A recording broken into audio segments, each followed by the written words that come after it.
आज सुबह जो ममता की शॉप पे हुआ उससे ममता एकदम डरी गई। तो ये इनको मिला है। मुझे तो ये सब पता ही नहीं है। तो कुछ लाइव देखते नहीं थे, ब्लैक एंड व्हाइट भी देखते हैं यहाँ। हाँ, अभी भी। हेलो दोस्तों, एक बार फिर से स्वागत है मेरे यूट्यूब चैनल लाइव देश विदेश में। तो आज हम हैं ममता की शॉप पे और आज सुबह जो ममता की शॉप पे हुआ उससे ममता एकदम डरी गई। तो आज ममता की शॉप में इनको एक लेटर आया, नोटिस आया टीवी लाइसेंसिंग की तरफ से। उसमें ये लिखा हुआ था कि उन्होंने सस्पेक्ट किया है कि ममता यहाँ पे लाइव टीवी प्रोग्राम्स देखती हैं शॉप पे, और इनको इसमें लेटर में ये बताया कि आप या तो फिर ये डिक्लेयर करो कि आपको लाइसेंस की ज़रूरत नहीं है या फिर पेनल्टी पे करो, और वो भी 1000 पाउंड की। हेलो, कैसे हैं आप लोग? तुम तो बड़ी खुश नज़र आ रही हो नोटिस पकड़ के हाथ में। क्या करूँ फिर? दिखाओ एक बार, दिखाओ तो किस तरह का नोटिस है। ये तो दोस्तों ये इनको मिला है टीवी लाइसेंसिंग अथॉरिटीज़ की तरफ से, ये नोटिस इनको मिला है। और इसमें जो इनको लिखा हुआ है कि या तो इनको पेनल्टी पे करनी पड़ेगी या फिर डिक्लेयर करना पड़ेगा। दोस्तों ये टीवी लाइसेंसिंग का जो चक्कर है यहाँ पे, इसमें हम देसी लोग काफ़ी कंफ्यूज होते हैं कई बार कि क्या करना है, क्योंकि बहुत सारी चीज़ें इसमें क्लियर नहीं होती हैं। तो दोस्तों पहले हमें लगता था कि अगर आप टीवी यूज़ कर रहे हैं तो टीवी लाइसेंस लेना पड़ता होगा यहाँ पे यूके में, क्योंकि हम लोग सुनते थे ना टीवी लाइसेंस के बारे में जब लोग आए थे, तो हमें यही लगता था कि टीवी अगर आप घर पे यूज़ कर रहे हैं तो आपको लाइसेंस लेना पड़ेगा। लेकिन इसमें ऐसा नहीं है बिल्कुल भी। कई बार ऐसा होता है कि आपके पास में टीवी है, आप टीवी इस्तेमाल कर रहे हैं और तब भी आपको टीवी लाइसेंस की ज़रूरत नहीं है। और कई बार ऐसा होता है कि टीवी आप यूज़ नहीं कर रहे हैं और कोई डिवाइस यूज़ कर रहे हैं, लेकिन तब भी आपको टीवी लाइसेंस लेना पड़ेगा। तो नाम इसका टीवी लाइसेंस है, लेकिन इसका डायरेक्ट कोई ऐसा मतलब टीवी से नहीं है। बस वो इसका जो कनेक्शन है वो है लाइव स्ट्रीमिंग से। लाइव अगर प्रोग्राम आप कोई देख रहे हैं उससे इसका मतलब है।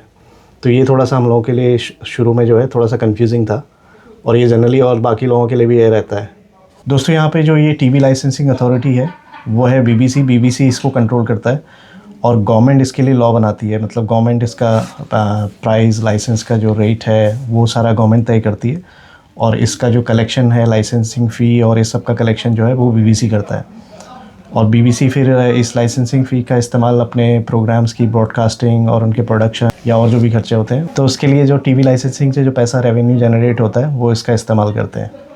मुझे तो ये सब पता ही नहीं है। तो नहीं, मैंने इसके बारे में थोड़ा सा रिसर्च करी ना, फिर जब मैंने तुम्हें बताया ना, हाँ। तो मैं तो डर गई थी। मैंने कहा ये क्या नोटिस है अभी। मैंने इनको फ़ोन किया फिर। हाँ, कई बार ये सब चीज़ें पता नहीं होती है ना, और अगर आपको जानकारी हो तो फिर आप ठीक रहते हो। मुझे लग रहा था कि खाली घर के लिए लेना पड़ता होगा, शॉप के लिए कहाँ, क्योंकि हमारे पास म्यूजिक लाइसेंस तो पहले से ही था ना। तो इनसे सब और क्या लेना है। और तो दोस्तों आप लोग समझ सकते हैं कि अगर आप यूके आना चाह रहे हैं या फिर यूके में अभी अभी आए हैं, तो आप लोगों को ड्राइविंग लाइसेंस तो है ही है जैसे एक अप्लाई करने के लिए, और दूसरे कई और लाइसेंस भी। अगर आप बिजनेस चला रहे हैं तो म्यूज़िक लाइसेंस है, अगर आप घर पे रह रहे हैं तो टीवी लाइसेंस है ना। तो लाइसेंस लेना बहुत ज़रूरी है।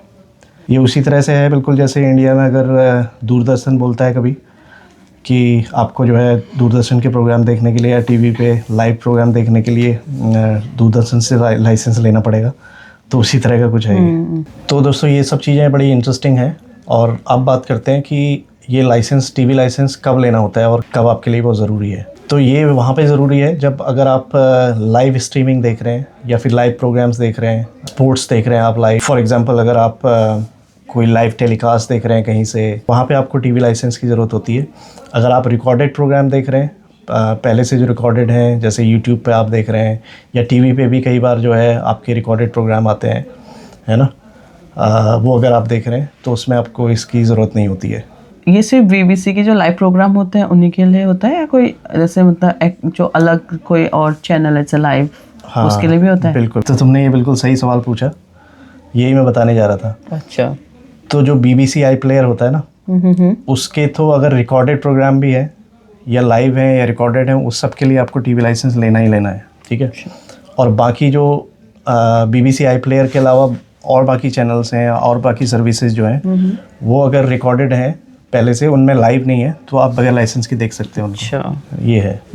लेकिन आई प्लेयर BBC आई प्लेयर अगर आप चला रहे हैं तो वहाँ पे लाइसेंस लेना ही लेना है, चाहे आप लाइव देख रहे हैं या फिर रिकॉर्डेड पहले के देख रहे हैं। ये चीज़ मैंने जैसे बताया कि नेटफ्लिक्स है, यूट्यूब है, ये सब पे भी लागू होती है। अगर आप ऑन डिमांड देख रहे हो इन पर, ऑन डिमांड मीन्स पहले से रिकॉर्डेड प्रोग्राम्स है ना, तो उसमें आपको ज़रूरत नहीं है लाइसेंस लेने की। जैसे कोई यूट्यूब का लाइव कोई चीज़ चल रहा है तो उसको देखेंगे। हाँ, तो यूट्यूब पे अगर आप कुछ लाइव देख रहे हो या किसी भी और सर्विसेज का लाइव देख रहे अच्छा। हो तो वहाँ पे आपको लाइसेंस लेना ही पड़ेगा। अच्छा। दोस्तों, जब इनको लगता है कि अगर किसी प्रेमाइसेस में या फिर किसी बिजनेस प्रेमाइसेस में या फिर किसी हाउस होल्ड में किसी घर में कोई लाइव स्ट्रीमिंग कर रहा है या लाइव प्रोग्राम देख रहा है, लाइव टीवी देख रहा है, तो ये लोग क्या करते हैं, ये नोटिस इस तरह से भेज देते हैं जैसे ममता को आया है यहाँ पे। तो मैं तो कुछ लाइव देखती नहीं थी। कभी रैंडमली भी भेज देते हैं ना, randomly जब भी उनको भेज देते हैं, सस्पेक्टेड लगता है कि यहाँ पे क्या पता कोई हो देख रहा हो तो, सकता है ना। तो इसके बाद क्या होता है, अगर आप लोगों को लगता है कि ये नोटिस जो है आपको गलत आया हुआ है, आप तो कोई लाइव प्रोग्राम नहीं देख रहे हैं, है ना, अपने घर में या फिर ऑफिस प्रीमाइसेस में कहीं भी, तो आप क्या करते हैं, इनकी वेबसाइट में जाके फिर वहाँ पे डिक्लेरेशन एक फॉर्म होता है वो फिल करते हैं। डिक्लेरेशन फॉर्म फिल करने के बाद आप बताते हैं उनको कि हम नहीं देख रहे हैं कोई भी ऐसा लाइव चैनल या लाइव प्रोग्राम नहीं देख रहे हैं, तो हमें टीवी लाइसेंस की ज़रूरत नहीं है।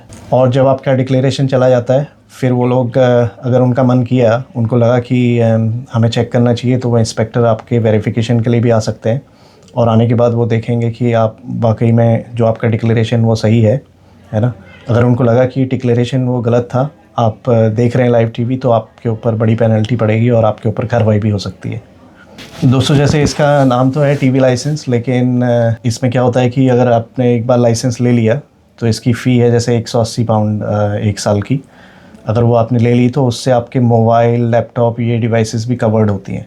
टीवी के अलावा आप इन डिवाइसेस पे भी फिर लाइव प्रोग्राम देख सकते हो ये लाइसेंस लेने के बाद। और इसमें एक बड़ी इंटरेस्टिंग बात है कि जैसे आप कोई डिवाइस में लाइव देख रहे हो, ठीक है, और वो बैटरी से चलने वाली डिवाइस है, जैसे मोबाइल है या लैपटॉप है, तो उस पर अगर आप लाइव स्ट्रीमिंग देख रहे हो और वो आपकी डिवाइस कवर्ड है आपके एक लाइसेंस से जो आपने घर पे लिया है, तो वो तब तक तो फ्री रहेगा। और जैसे ही अगर आप कोई ऐसी डिवाइस इस्तेमाल करेंगे जिसको प्लग इन करने की ज़रूरत है मेन सॉकेट से, जो बगैर बैटरी के चल रही है, उसको प्लग इन करना है, तो उस डिवाइस पे अगर आप देखेंगे तो फिर वो डिवाइस आपकी कवर्ड नहीं रहेगी उससे। उसके लिए आपको अलग लेना पड़ेगा। हाँ, उसके लिए अगर आप जहाँ बाहर होंगे, कहीं पे जहाँ पे भी आप गए होंगे, तो वहाँ आपको देखना पड़ेगा कि आप जिस जगह पे देख रहे हैं वहाँ पे वो प्लेस अगर लाइसेंस से कवर्ड है, अगर नहीं है तो फिर वो ये होगा कि आप लॉ ब्रीच कर रहे हैं। तो ये भी बड़े ध्यान देने वाली बात होती है। तो अब दोस्तों बात करते हैं कि ये लाइसेंस जो है किसके लिए एग्जेम्प्ट होता है, मतलब या किन लोगों को इस लाइसेंस को लेने में छूट मिलती है, मतलब कुछ उनको डिस्काउंट मिलता है, कुछ लोगों के लिए फ्री भी होता है, तो उसके लिए बात करते हैं। पहले तो अगर कोई व्यक्ति अगर 74 ईयर्स मतलब 74 साल हैं या फिर उससे ऊपर के हैं, तो उसमें उनको पूरी छूट होती है, तो उनके लिए लाइसेंस, ये टीवी लाइसेंस फ्री होता है। और अगर कोई ओल्ड एज होम में रह रहे हैं यहाँ पे, जैसे उसको केयर होम बोलते हैं, उनके लिए ये जो है 7.5 पाउंड का लाइसेंस होता है। उनके लिए फ़ी जो है 7.5 पाउंड होती है। 7.5 पाउंड महीने का, साल का? अगर कोई ब्लाइंड है जिनको दिखाई नहीं देता है, उनके लिए 50% ऑफ लाइसेंस, टीवी लाइसेंस मिलता है ना, तो उनके लिए भी डिस्काउंट है। 50 से ज़्यादा होना चाहिए ना उन लोगों के लिए भी। तो चलो, हम क्या कर सकते हैं। हाँ, वो तो डिसाइड किया हुआ है ना गवर्नमेंट ने, तो उसी हिसाब से वो चलेगा। और दोस्तों, एक सबसे बड़ी इंटरेस्टिंग बात जो मुझे बड़ा थोड़ा सा शॉकिंग भी लगा, शॉकिंग तो नहीं मतलब इंटरेस्टिंग लगा, कि जो लोग ब्लैक एंड वाइट टीवी देख रहे हैं यहाँ पे, ब्लैक एंड वाइट भी देखते हैं यहाँ? हाँ, अभी भी ब्लैक एंड वाइट देखते हैं। मुझे नहीं पता। तो जो लोग यहाँ पे ब्लैक एंड वाइट टीवी देखते हैं, उनको ये 60 पाउंड का है ये लाइसेंस, मतलब उनके लिए और भी ज़्यादा छूट है अगर आप ब्लैक एंड वाइट देख रहे हैं तो आप लोगों को लग रहा होगा कि ये 2026 आ गया और यूके में अभी भी जो है लोग ब्लैक एंड वाइट टीवी का इस्तेमाल करते हैं, तो ये बड़ा इंटरेस्टिंग लगा मुझे। और एक तो कोई है, उनको तो मैं खुद ही पर्सनली भी जानता हूँ जो ब्लैक एंड वाइट इस्तेमाल करते हैं, मेरे जानने वाले। हाँ, तो दोस्तों आप लोग कमेंट्स में ज़रूर बताइए कि आप लोग भी किसी को जानते हैं या फिर आप लोगों में से कोई ब्लैक एंड वाइट टीवी इस्तेमाल कर रहे हैं अभी भी, तो कमेंट्स में ज़रूर बताइए। तो दोस्तों, ममता ने तो अपना डिक्लेरेशन फॉर्म जो है फिल कर दिया, उनकी वेबसाइट पे जाके कर दिया ना तुमने? मैंने कर दिया। तो इन्होंने उनको डिक्लेयर कर दिया कि इनको टीवी लाइसेंस की ज़रूरत नहीं है शॉप पे, और देखते हैं उनका क्या रिस्पॉन्स आता है। अगर उनको लगेगा कि चेक करना चाहिए तो वो आएंगे यहाँ पे देखने के लिए। उनका बैक वो तो आया था ईमेल के वो इन्वेस्टिगेशन के लिए। अच्छा, तो वो इन्वेस्टिगेट करेंगे। ठीक है। तो दोस्तों, अगर आप लोग भी अगर यूके में हैं तो ये ज़रूर आप चेक करिए कि आप लोगों को लाइसेंस की, टीवी लाइसेंस की ज़रूरत है कि नहीं है। अगर आपको है तो उनकी वेबसाइट पे जाके आप कांटेक्ट कर सकते हैं उनको, टीवी लाइसेंस खुद भी ले सकते हैं, बजाय इसके कि आप इस तरह के नोटिस या लेटर का वेट करें, है ना। और कभी आपको इस तरह का लेटर आता है तो इसे इग्नोर बिल्कुल भी मत करिए, और ज़रूर चेक करिए कि क्या आप कोई लाइव स्ट्रीमिंग या लाइव प्रोग्राम देख तो नहीं रहे अपनी टीवी पे या मोबाइल पे या लैपटॉप पे, किसी और डिवाइस पे, है ना। तो दोस्तों, आई होप आप लोगों को आज का ब्लॉग अच्छा लगा होगा, ये इंटरेस्टिंग भी लगा होगा। अगर आपको अच्छा लगा तो लाइक ज़रूर करिए और कमेंट्स में बताइए। और अगर आप लोगों ने चैनल को सब्सक्राइब नहीं किया हुआ लाइव देश विदेश को, तो प्लीज़ सब्सक्राइब भी कर लीजिए। मिलते हैं फिर एक नए ब्लॉग में नेक्स्ट टाइम। तब तक के लिए बाय बाय, टेक केयर।